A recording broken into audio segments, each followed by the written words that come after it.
What if I told you there's a place where the wind can freeze your eyelashes in seconds, the sun disappears for months at a time, and the ocean itself turns to stone? Yet life not only exists, it thrives. Welcome to the Arctic, a frozen kingdom where survival is an art form, and the artists have feathers.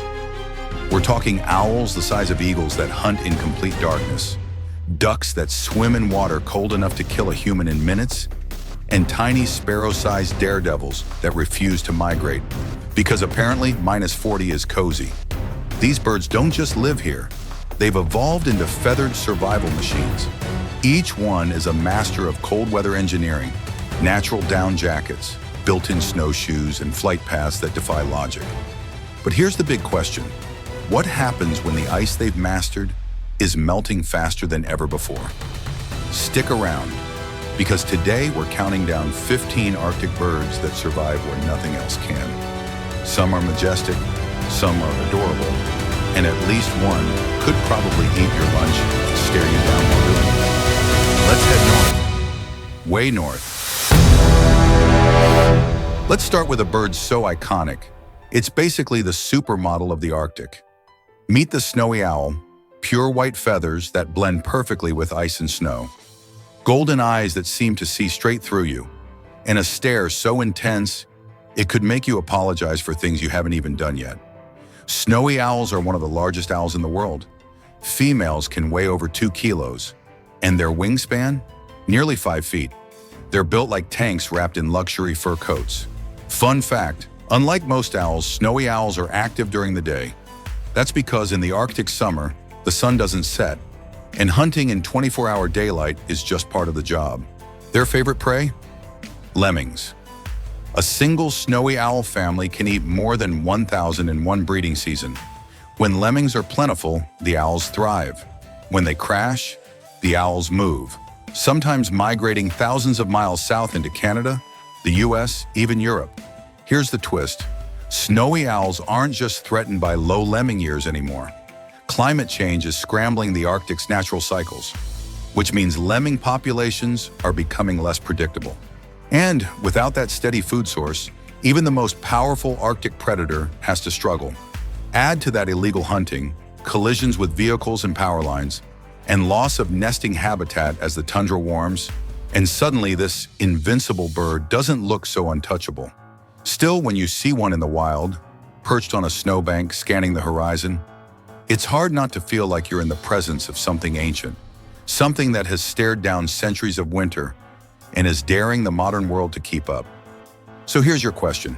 Can beauty and ferocity survive when their frozen kingdom starts to melt? Up next, we meet a bird of prey so fast, so strong, it was once considered a treasure worthy of kings, and it still rules the Arctic skies today.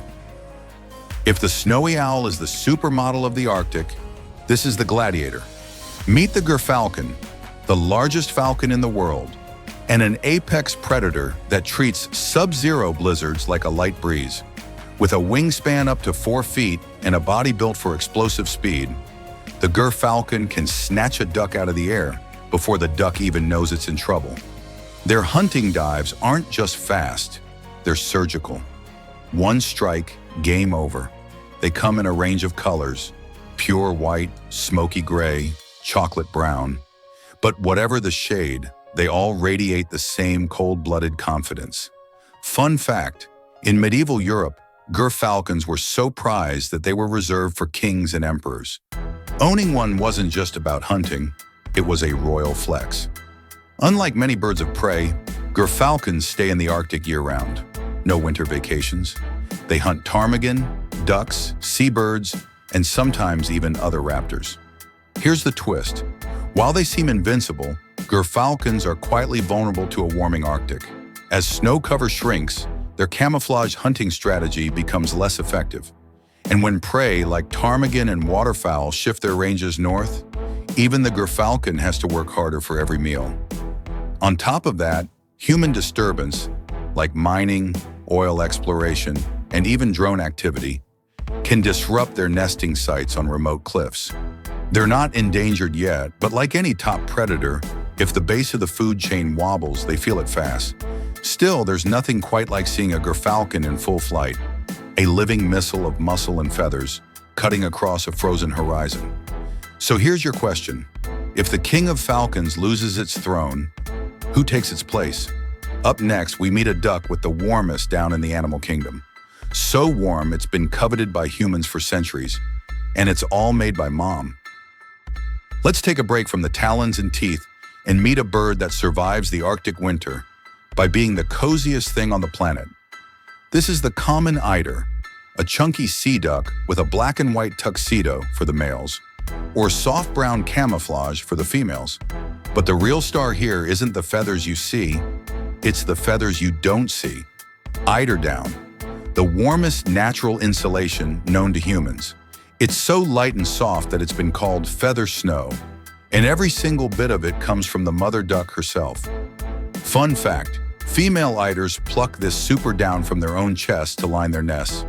They'll sit there in Arctic winds, literally wearing holes in their insulation, just so their eggs stay warm.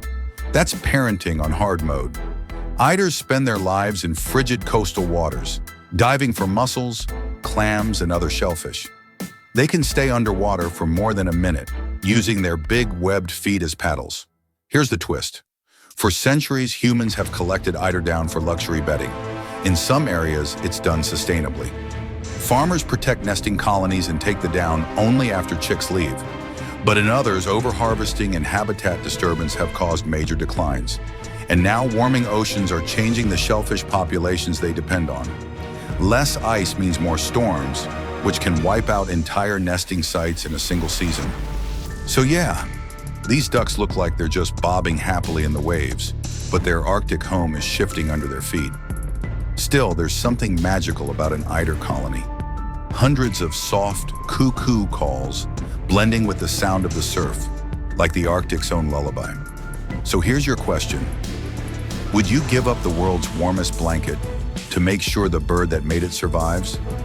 Up next, we meet the eider's flashier cousin with a bright orange bill and a crown worthy of its name. If the common eider is the Arctic's cozy quilt, this is the crown jewel. Meet the king eider, a sea duck so striking it looks like it swam straight out of a medieval tapestry. The males are pure drama, black and white bodies, a powder blue head, and a huge orange shield of a bill that looks like someone glued a piece of coral to their face. The females, more subdued and mottled brown, because blending in is better when you're sitting on eggs in the open tundra. These birds spend their winters in some of the iciest waters on Earth, diving down to 25 meters to grab clams, mussels, and sea urchins. They're basically deep-sea foragers, wearing a crown. Fun fact, king eiders are marathon migrants. Some travel thousands of miles between their Arctic breeding grounds and wintering spots along the coasts of Alaska, Canada, Greenland, and even Northern Europe. Here's the twist. While they seem to be doing fine in many areas, king eiders rely heavily on benthic, sea floor, food sources. And as sea ice retreats earlier each year, it disrupts the timing and abundance of those foods. On top of that, oil spills and coastal development in their wintering grounds pose a constant threat. A single spill in a key feeding area could wipe out thousands of birds overnight. And here's the kicker. Scientists are still figuring out exactly how climate change will reshape the ecosystems these ducks depend on. That means we could be missing warning signs until it's too late. Still, watching a raft of king eiders, dozens of jewel-colored drakes bobbing in icy blue water, is one of the Arctic's most regal sights. So here's your question. If a bird wears a crown, does that make its kingdom any safer? Up next, we swap crowns for war paint and meet a duck that braves raging whitewater like it's nothing. Some birds hide in the snow, some blend into rocks. This one shows up dressed like it's late for a masquerade ball. Meet the Harlequin Duck, a small but mighty sea duck with one of the boldest outfits in the bird world. Males wear deep blue-gray plumage splashed with white spots and rusty red patches, like someone painted them with a very excited brush. Females, of course, keep it chill with a mottled brown coat and subtle white eye spots. But don't let the size fool you. Harlequin ducks are hardcore. They don't spend all their time in calm seas. They breed along fast-flowing rivers, navigating whitewater rapids like tiny feathered kayakers. Fun fact, they're so comfortable in raging water that their nickname in some places is sea mouse, because their squeaky calls carry over the roar of the current. In winter, they move to rocky coastlines battered by waves. While other ducks avoid turbulent waters, harlequins dive right in, literally, to pluck mollusks and crustaceans off the seafloor. Here's the twist. Their extreme lifestyle leaves them vulnerable. Oil spills, even small ones, can devastate entire wintering flocks in a matter of hours. And because they return to the same rivers year after year, any damage to those breeding streams, like logging or damming, can wipe out generations of birds. In the Arctic and subarctic, harlequin populations are relatively stable, but in some southern parts of their range, they've already suffered steep declines. Still, there's something mesmerizing about seeing one perched on a slick river boulder, spray flying all around, looking like it owns the rapids. So here's your question. Would you trade a calmer life for the wild beauty of living in the fast lane? Up next, we leave the rapids behind and head to the open skies, where a sleek, silver-winged traveler crosses entire oceans, only to return to one of the most remote beaches in the world. Some birds are homebodies. This one treats the Arctic like a summer vacation spot and then disappears for months at a time. Meet the Illutian Turn, a sleek, silver-gray seabird with a black cap, white forehead, and wings built for distance. It breeds in remote colonies along the coasts of Alaska, eastern Russia, and occasionally the Aleutian Islands. And then, it vanishes, flying thousands of miles south to winter in Southeast Asia. That's right, this bird's commute makes your daily drive look like nothing. Fun fact, for years scientists didn't actually know where Illutian Terns went in winter. It wasn't until recent satellite tracking that we discovered their marathon migration routes. And even now, much of their non-breeding behavior remains a mystery. During summer, these terns nest in sparse colonies on gravel beaches and coastal tundra. They feed by hovering over the water and plunge diving for small fish. Aerial fishing at its finest. Here's the twist. In the past few decades, Illutian tern numbers have plummeted in Alaska. No one's sure exactly why. It could be climate change shifting fish populations. It could be increased human disturbance at nesting beaches, or it could be threats thousands of miles away in their wintering grounds.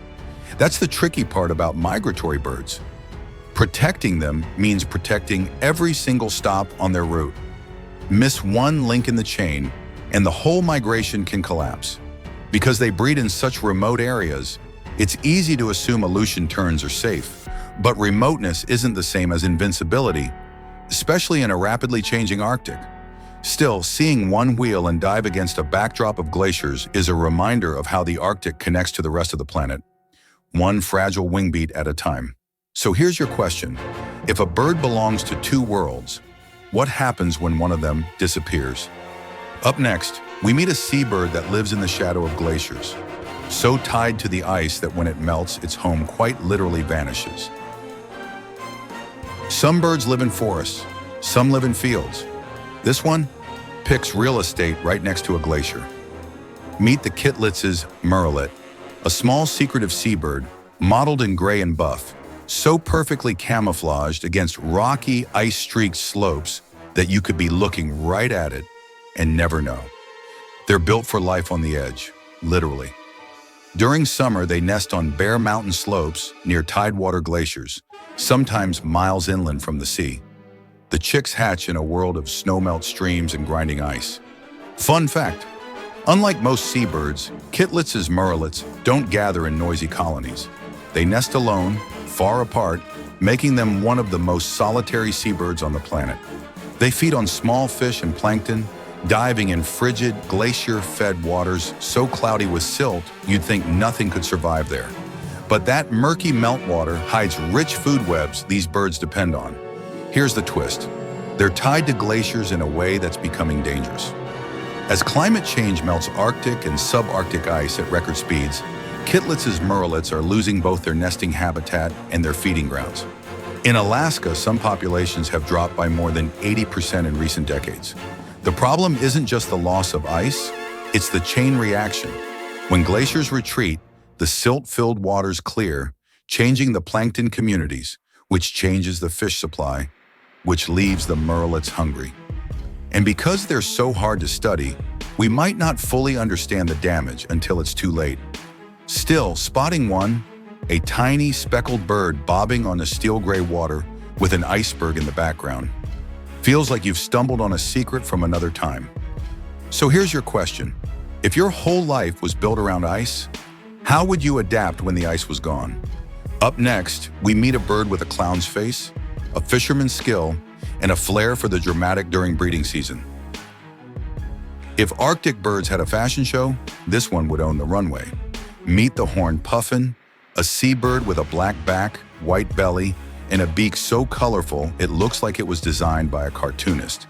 And yes, it has horns, tiny fleshy spikes above each eye that give it a permanent, dramatic eyebrow raise.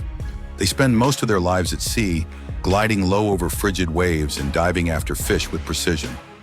During breeding season, they return to steep cliffs in Alaska and eastern Russia, tucking their nests into rock crevices where predators can't reach.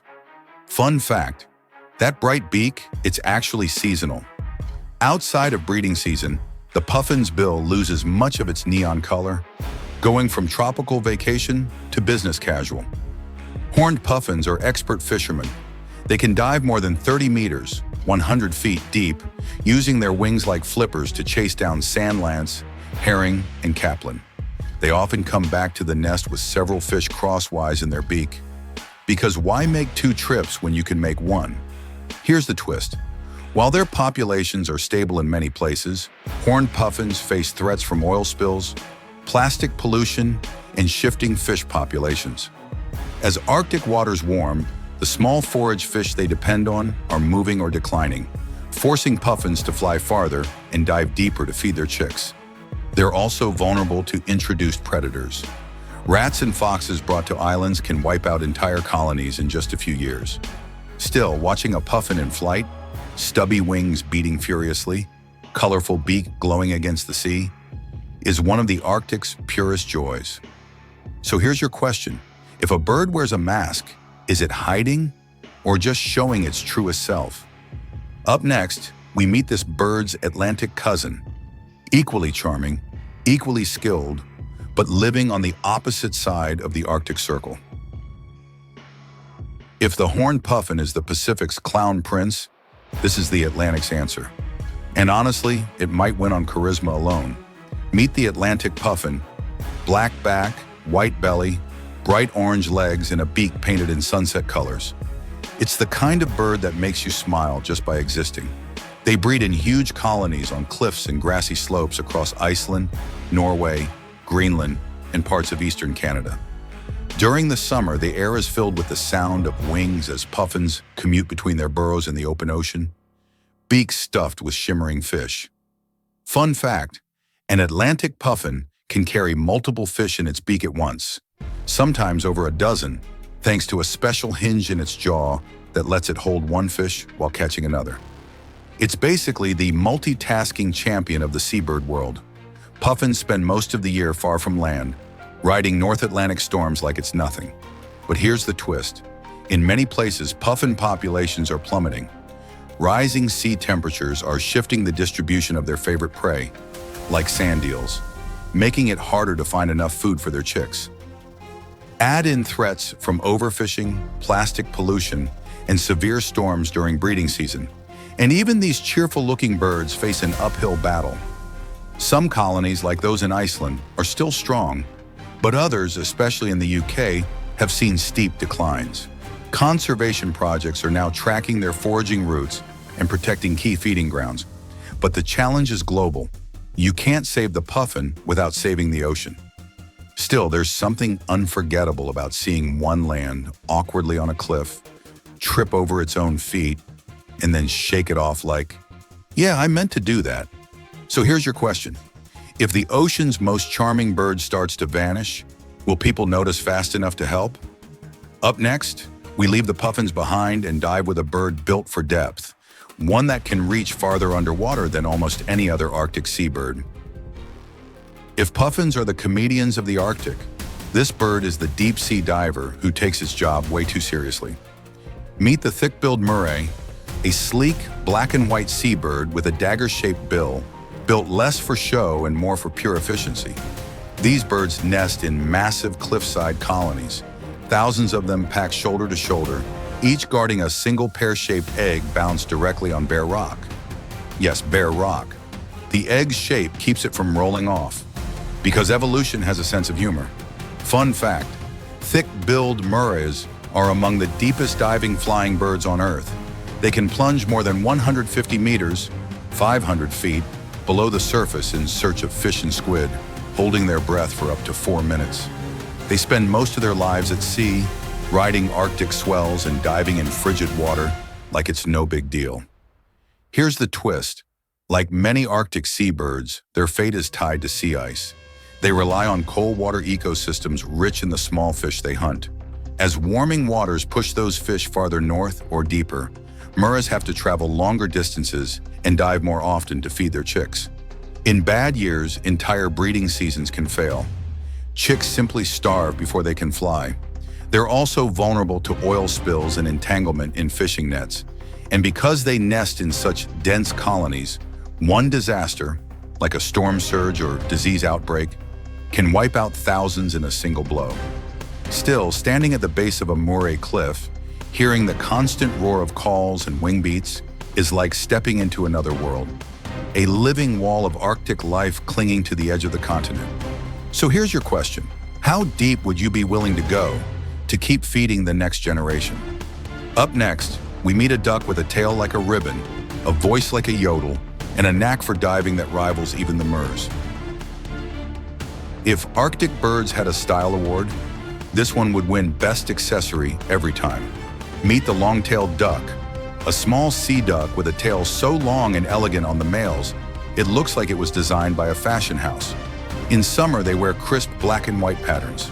In winter, they swap to softer browns and grays. Because even in the Arctic, you need a seasonal wardrobe. They breed in tundra wetlands across the high Arctic, nesting in grassy spots near shallow lakes. In winter, they migrate to coastal waters, often in huge flocks that carpet the sea surface. Fun fact, long-tailed ducks hold the diving record for ducks, going down more than 60 meters, 200 feet, in search of mollusks, crustaceans, and small fish.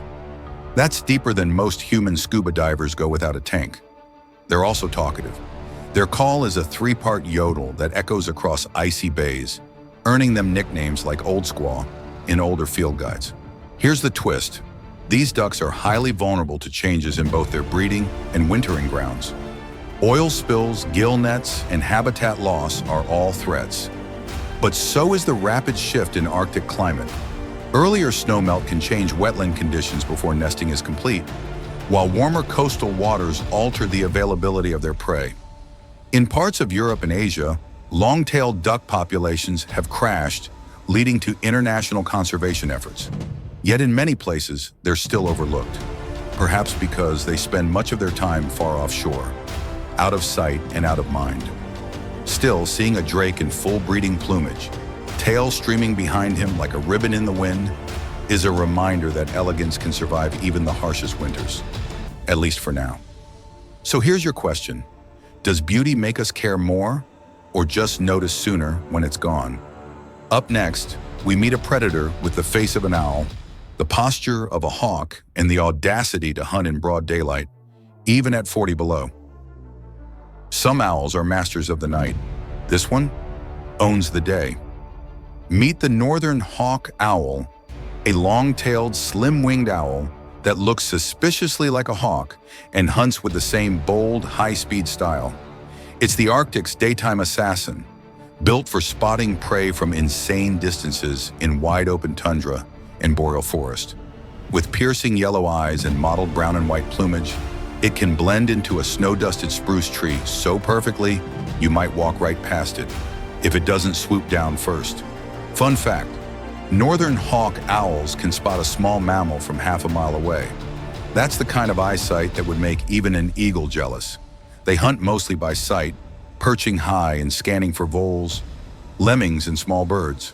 Once they lock on, they drop fast, often snatching prey straight from under the snow.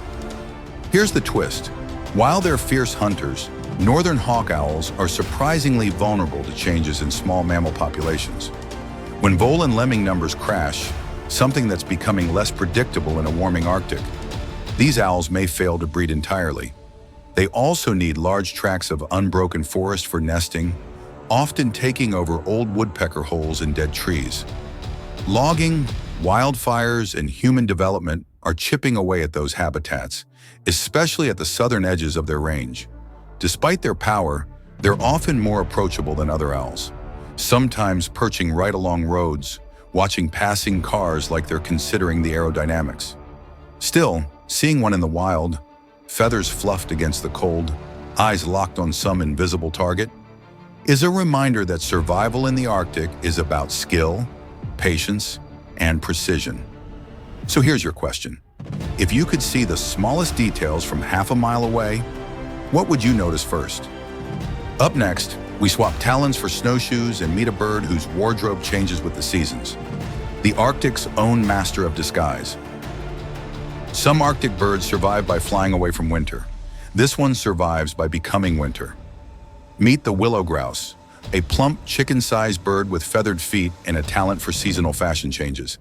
In summer, it's reddish-brown with black and white mottling, perfect for blending into tundra shrubs. In winter, it turns pure white, vanishing into snowdrifts like it just pulled off the ultimate costume change. They're part of the ptarmigan family, and unlike many of their cousins, willow grouse stick around their Arctic and subarctic homes year-round.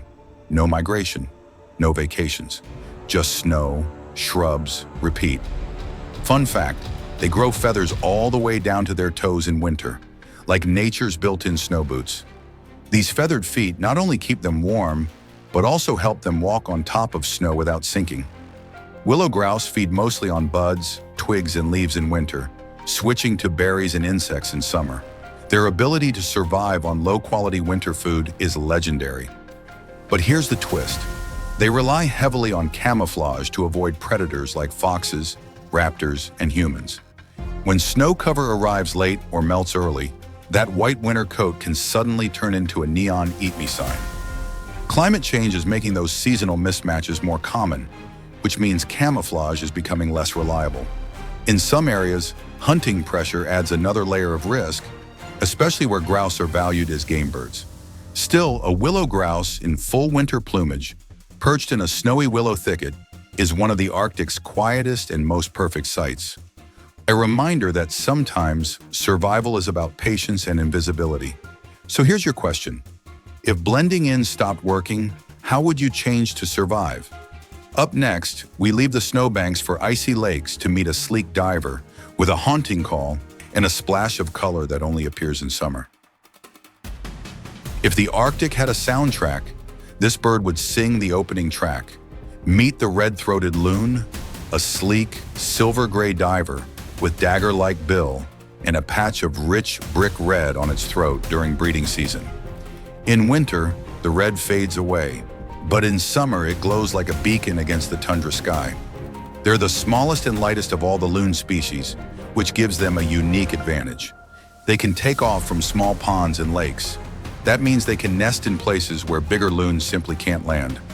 Fun fact, their call is unforgettable, a long, mournful wail that carries for miles, especially on still Arctic nights. It's part love song, part eerie ghost story. Red-throated loons are skilled fishers, diving gracefully to chase small fish and invertebrates. During breeding, they often commute between their nesting pond and larger bodies of water to feed, sometimes making dozens of flights a day. Here's the twist. These loons are highly sensitive to disturbance. Oil spills, heavy boat traffic, and shoreline development can drive them away from their nesting sites. Because they feed in both marine and freshwater environments, they're exposed to pollution from multiple sources, including mercury and other toxins that build up in the food chain. And then there's climate change. As Arctic wetlands dry or warm too early, some traditional nesting ponds become unusable.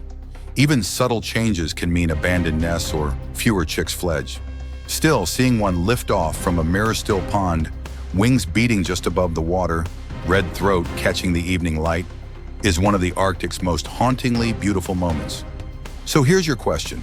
If your voice could carry for miles, what message would you send?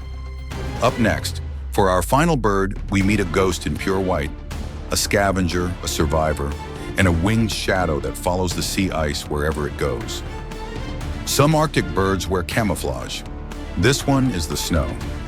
Meet the ivory gull, a pure white seabird with coal-black legs, a yellow-tipped bill, and eyes as dark as polar night. It spends its life in one of the harshest environments on Earth, the shifting, drifting pack ice of the high Arctic. You won't find it lounging on beaches. Ivory gulls follow the ice edge, feeding on fish, invertebrates, and, most famously, the remains of seals and whales left behind by polar bears. Fun fact, they're one of the few birds that will fly straight toward a fresh polar bear kill. For them, a bear's leftovers are an all-you-can-eat buffet. Here's the twist. Ivory gull populations have collapsed in parts of Canada by more than 80% in just a few decades. Why? Melting sea ice means less habitat and fewer feeding opportunities. On top of that, they have some of the highest recorded mercury levels of any Arctic bird, likely from eating high up the food chain. And because they nest in small, scattered colonies on remote cliffs, a single disturbance, human or natural, can put entire breeding seasons at risk. Still, there's nothing quite like the sight of an ivory gull gliding over blue-white ice, its wings catching the low Arctic sun, as if the snow itself had taken flight. So here's your question. If your home was melting beneath you, where would you go? And there you have it. 15 Arctic birds that survive where nothing else can. From the stealth of the snowy owl, to the elegance of the long-tailed duck, to the ghostly beauty of the ivory gull, each one is a specialist in living at the edge of what's possible. But as the Arctic changes faster than ever before, these survival machines are facing challenges no amount of feathers can fix. If you enjoyed this journey north, hit like, subscribe, and turn on notifications so you won't miss our next adventure into the wild. And tell us in the comments, which Arctic bird amazed you the most? And if you could see one in the wild, which would it be? Until next time, keep your eyes on the sky and your heart in the wild.